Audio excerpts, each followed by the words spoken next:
বাঁকুড়াতে broiler কেনার সময় চালক ও খালাসিকে গাছে বেঁধে মারধর করার অভিযোগ পোল্ট্রি ফার্মের বিরুদ্ধে। অভিযোগের তদন্ত শুরু করেছে ওন্দা থানার পুলিশ। নমস্কার, আপনারা দেখছেন ইন্ডিয়া পোল্ট্রি নিউজ, বাংলার পোল্ট্রি শিল্পের একমাত্র নির্ভরযোগ্য মুখপত্র।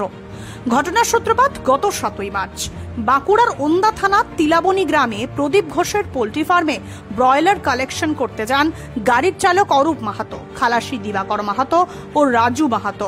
Contract firm premium chick feeds লিমিটেডের প্রতিনিধি অদ্বৈত কুণ্ডুর উপস্থিতিকে মুরগির ওজনকে কেন্দ্র করে উভয় পক্ষের মধ্যে বচসা শুরু হয়।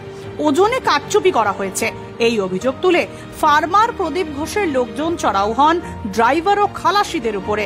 গাছে বেঁধে মারধর করা হয় তাদেরকে। ফার্মারের কাছ থেকে খবর পেয়ে কন্ট্রাক্ট কোম্পানির প্রতিনিধি আরও এক প্রস্থ চড়াও হন ড্রাইভার খালাসিদের উপর। আহতদের ওন্দা সুপার স্পেশালিটি হাসপাতালে ভর্তি করা হয়েছে। অভিযোগের তদন্ত শুরু করেছেন ওন্দা থানার পুলিশ।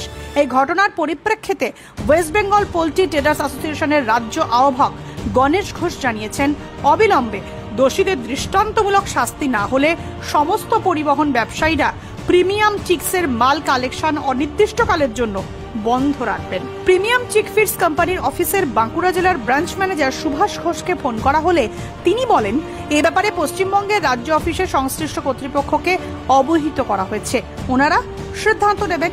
পোল্ট্রি শিল্পে নিত্যদিনের খুচরো খবরের জন্য চোখ রাখুন ও শেয়ার করুন ইন্ডিয়া পোল্ট্রি নিউজ চ্যানেল।